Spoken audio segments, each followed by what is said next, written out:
Isang mapagpalang araw sa ating lahat mga kapatid. Ako muli si Adrian Bernales ng Batch 3 at itong aking daily devotion. At ngayong araw ay pag-uusapan natin ay kung ano ang kahalagahan ng pagbabasa ng Bible o Biblia. At ang Bible verse natin ngayong araw ay 2 Peter chapter 1 verse 20 to 21. Ang topic natin na patungkol sa dictation theory at kung bakit ito ang mahalagang pagbulay-bulayan o pagbabasa ng Biblia. But bago tayo magsimula, ano nga ba ang dictation theory? Ang dictation theory ay isang pananaw patungkol sa kung ano ang naisulat sa Biblia. Ayon sa teoryang ito, ang Diyos mismo ang nagdikta ng bawat salita sa mga manunulat ng kasulatan. Hindi sila nagsulat gamit ang sarili ng pananaw o impluensya. Sa halip, sila ay naging para mga scribes o sekretarya na simpleng itinala kung ano mismo ang sinabi ng ating Panginoon. Ibig sabihin nito mga kapatid ay bawat salita sa Biblia ay hindi galing sa kaisipan ni na Peter, ni na James o ibang mga ating mga tagagsulat ng mga libro, kundi direktang nagmula ito sa ating Panginoon. Sasabi sa 2 Peter chapter 1 verse 20 to 21, knowing this first, that no prophecy of the Scripture is of any private interpretation, for the prophecy came not in old time by the will of man, but holy men of God spake as they were moved by the Holy Ghost. Sinasabi sa talatang ito ng kasulatan na hindi nagmula sa sariling interpretasyon ng tao, kundi sa gabay at kapangyarihan ng banal na Espiritu. Ngunit ano ba ang kalagahan ng pagbabasa ng Biblia?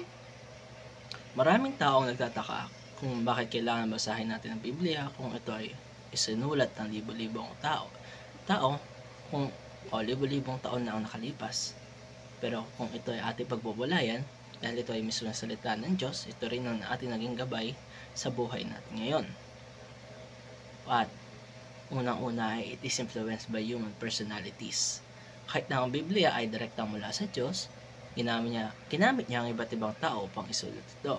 Ibig sabihin ng personalidad, estilo ng pagsulat, at kultura ng mga sumulat ay makikita sa bawat aklat ng Biblia. Halimbawa na lamang ay si Moses ang sumulat ng unang 5 aklat ng Lumang Tipan at ginamit niya ang kanyang karanasan bilang pinuno ng Israel. Sumunod naman ay si David na isang manunulat ng maraming salmo ay nagpakita ng kanyang damdamin sa kanyang mga panalangin at awitin. Si Paul naman na isang dating tagapag-usig ng mga Kristiyano ay sumulat ng maraming sulat sa Bagong Tipan na puno ng karunungan at turo tungkol sa pananampalataya. Dito natin makikita na bago man ang tao ang ginagamit ng Diyos, siya pa rin ang nagdikta ng bawat salita. Kahit ang Biblia ay nanatiling totoo at hindi maaaring baguhin ng sino mga tao. Ikalawa, it is God's very word, not merely human ideas. May mga nagsasabing ang Biblia ay simpleng koleksyon lang ng mga kwento o alamat. Pero ayon sa 2 Timothy chapter 3 verse 16, all scripture is given by inspiration of God and is profitable for doctrine, for reproof, for correction, for instruction in righteousness. Ang lahat na nakasaad sa Biblia ay galing mismo sa ating Panginoon. Sinasabi dito na hindi ito haka-haka opinion lamang ng tao, kundi isang banal at kapangyarihang gabay para sa ating buhay. At ang Biblia ay hindi iba't ibang storya o iba-ibang kwento kagaya ng iba't ibang libro o mga aklat. Ito ay isang buong kwento na patungkol sa ating Panginoon at kay Jesucristo. Ikatatlo ay it is fully inspired, reliable, and authoritative. Dahil ang Biblia ay nagmula sa ating Panginoon, ito ay walang pagkakamali, mapagkakatiwalaan, at may kapangyarihang baguhin ang ating buhay. Kagaya na lamang sinasabi sa Hebrews chapter 4 verse 12, for the word of God is quick and powerful, and sharper than any two-edged sword, piercing even to dividing asunder of soul and spirit, and of the joints and marrow, and is discerner of the thoughts and intents of the heart. Ibig sabihin nito, ang Biblia ay hindi lang basta ordinaryong aklat.